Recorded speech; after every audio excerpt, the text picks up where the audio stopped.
Welcome to The Short Score, your weekly update of roping news from around the industry, where you can find the latest on the sport from the pro rodeo ranks to the jackpot world.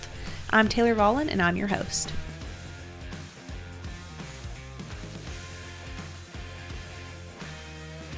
Welcome back to The Short Score, everyone. It's your host, Taylor Vollen. So I know a few weeks ago, I believe I told you all that we would be starting a little Riata Championship series on The Short Score, and I got us a little derailed, but we are back on track now. Honestly, we had such a large, amazing team at Riata this year that there were a few ropings I actually didn't get to cover because we had so many of us. So these are the last two interviews I will be bringing you guys from this year's Riata on today's episode of The Short Score, which is brought to you guys by ropin.com. Like I said, I bring you guys the last two interviews I had the pleasure of doing at this year's Riata.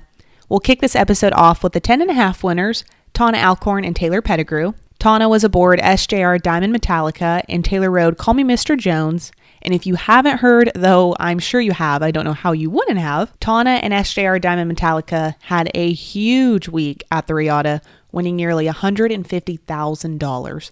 So this is just one of the many interviews we had the pleasure of doing with Tana, and I hope you guys enjoy it.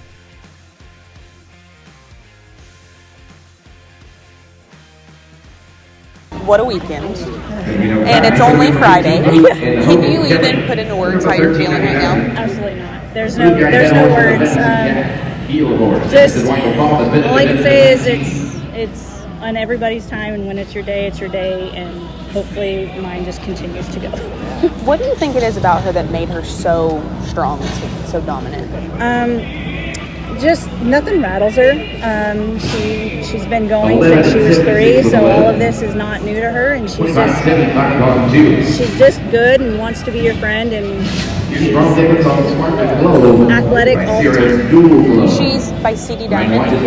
Have you ridden many of them before? No, this is the first one, and we actually found her on Facebook as well. She was a 2-year-old, and they said that she was on track for the snaffle bit, and so my husband wanted to go, so we went and looked at her.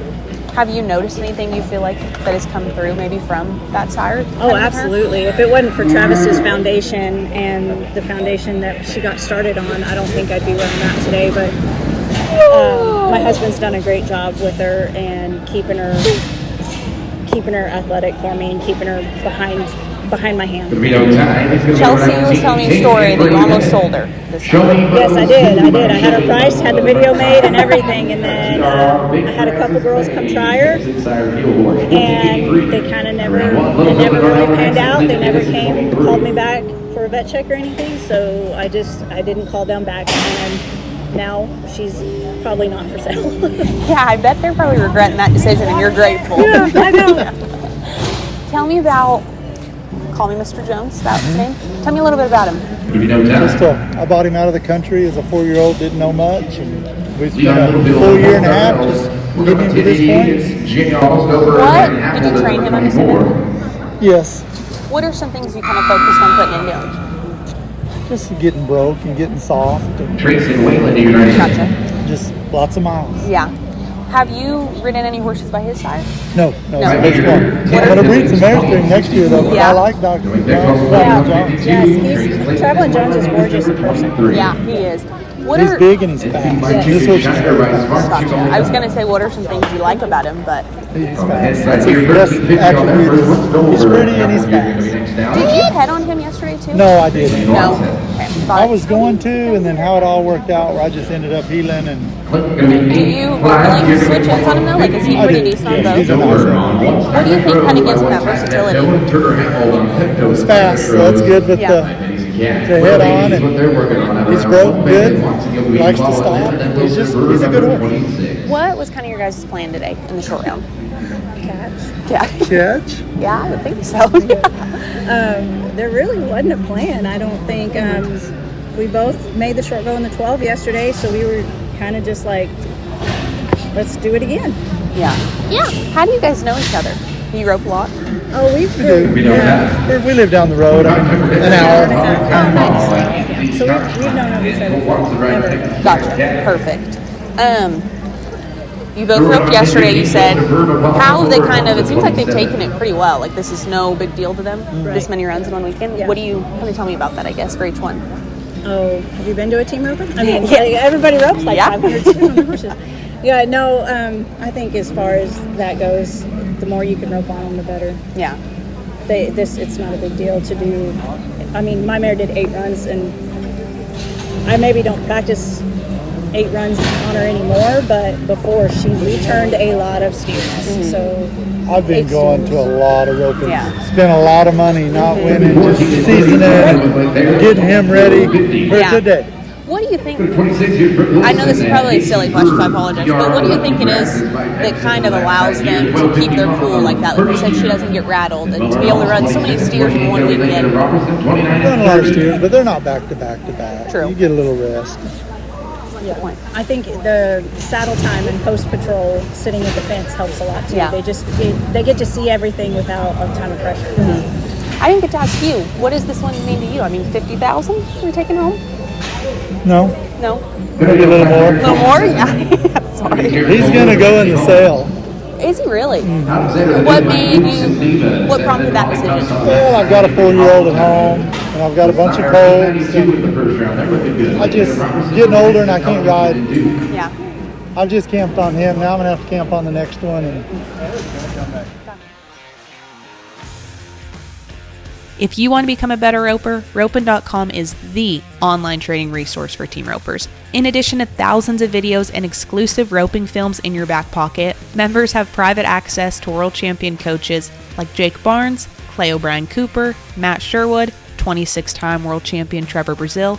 Really, the list goes on. Take advantage of step-by-step tutorials, run critiques, private members-only Facebook groups, live video demos, and so many other benefits only at Roping.com. And lastly, the winners of the 9.5, Craig Moore and Bobby Simmons. They pocketed $106,000 between the Riata 9.5 win and the head and heel horse incentives on Uray and Sunday Rebel. They were pretty entertaining, so I hope you guys enjoyed the conversation that I had with them.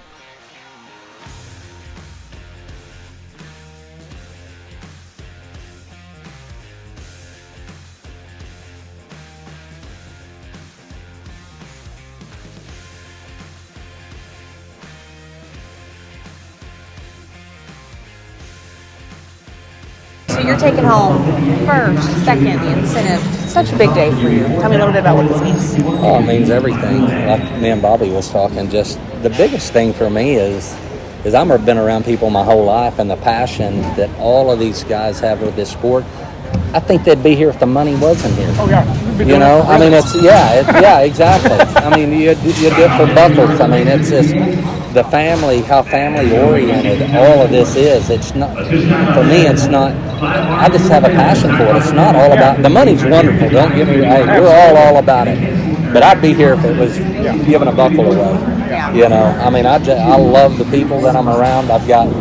My dad always told me you'd be lucky to have, you count on one hand the friends that you have. That's so far from the truth for me. I've got the greatest friends in the world, and a bunch of them that would be there for me at any given moment. Right. You know, and it's the sport. And Denny and his wife been able to put this thing together the way they have done it, and the money it's crazy. You know. Yeah. Tell me a little bit about the horse you're riding today as well. That's a little Stevie Ray Vaughan horse that Cody Wheeler had contacted me and got a hold of me and asked me if I wanted to buy one, and he would train on it for me. And that was about 18, 19 months ago. I bought the horse, and Cody rode him in a couple of futurities. And then I put the horse up. I was not going to ride him until he was 7. Yeah. And all this stuff that y'all get, the Riata and everything is here. I was like, hey, so I pulled him out, and Martin Lucero helped me get him ready. Yeah. You know, so that was new for me to be in the Riata deal. You know, so. Have you ridden many Stevie Ray babies, or is this the first one? No, this is the very first one. First one that I've had. I've got some nice horses, but most of them are all older. Gotcha. Older horses. So But this is my first one, but it won't be the last. What do you kind of like about him? What are some things you notice? He is the sweetest. I mean, he stays in your pocket all the time. You know, I mean, I rode a bunch of horses. You go to throw your rope bag over them, they'll jump plumb through the skin a lot, and it doesn't matter. He's just calm about everything. He really is. He doesn't get excited about anything. Yeah. I've got good help. Martin and T Woman is helping. Congratulations. Thank you. That's a big thing. If you want to know about me, I would have been nothing in this industry without my roping, without T Woman. T Woman has helped me for 11 years, and you know he's like a brother to me, brother, dad, uncle, whatever, all of them. T has been really good to me. You probably remember at the National. And then he introduced me to everybody I know. Yellow horse. Oh, you guys know each other. Have you rode much together? Me and Bobby haven't rode much together. You know, and what's funny is That's awesome. I don't win with I very seldom ever win with the same person twice. Yeah. Me and Bobby, I don't know that me and Bobby have ever. We've never got a chance to rope together. And other young man that I won with, Casey. Always cut me. No, that is. So Casey is. Just met Casey up here. Yeah. You know, so you know, it's like Bobby said, you just try everything you do to wrap them up and catch four. Catching's hard. You know, just catch them. Yeah. You know, Back when I used to it have to is be hard. 5 to place, it was easier to be 5 than it is to catch. You don't think about it. Yeah. And I could actually ride it out feeling like I was going to fall off. Well, I heard Drew was giving you heck for the week that you've had, so this had been nice redemption. Well, I come back to win 2nd or 3rd in 12 roping, and I roped him and lost my rope. And they're giving me a hard time. Aren't you old enough to tie on? I'm like, oh, guys, come on. And then I came back yesterday, and I got missed. So I did the short twice, and I got to check yet. And then when we made the short, I was like, just don't mess up on it. What's it? I'm going to turn up Drew. I'm not some random crazy, by the way. But, you know, I was talking to him. You guys are taking home some big money, too. Yes. Tell me a little bit about what this means to you today. Well, it's awesome just to get to win. I mean, and win at any level is fine. I mean, I'm the type of guy, though, if I pitch a quarter time, I'm all in to try to win. You know, it's just all about competition. But I've been blessed, you know, over the years to have a lot of great wins. I've got to rope with a lot of really, really great partners like Martin and John Paul and Tyler Magnus and pick everybody. Yeah. You know, I got to head for all those guys in the old days. And it's a little humbling to not be at that level. That's what I was telling him.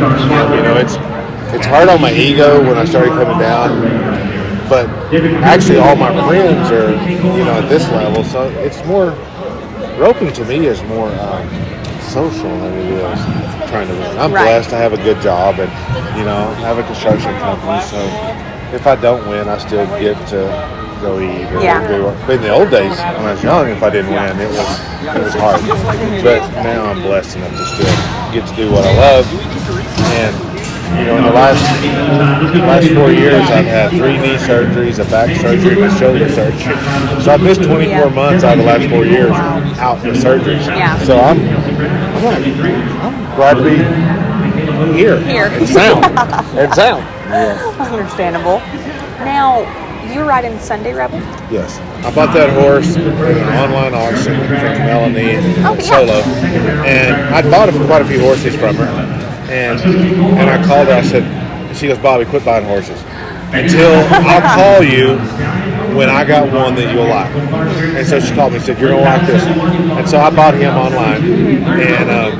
And Martin rode him a little while. Martin Lucero rode him a little while for me. And then Ty Daniels had him. He had him since April because I had back surgery. Right. And so he had him. And I got him back about 3 weeks ago or so. Get to ride him. And he's just easy. Yeah. Easy's good at my age. You know, just he's soft, he's gentle, and he doesn't do anything. Yeah. But just his job, he don't care. Yeah, he just like you can ride him at the open level, or you can ride him in the number 8 range. Yeah. He don't care. Do you know much about like Metallic Rebel? Or are there things you see in this horse that you think Well, came from I like the bone. The horse has a lot of bone, and his mind is just exceptional. Yeah. I mean, he's exceptional. Like he's just soft-minded, easygoing.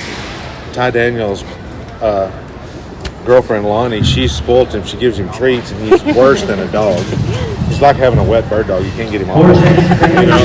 And so he's easy and fun. Like my wife could ride him if she wanted, or just anyone. You can put your kid on him and he don't care. Right.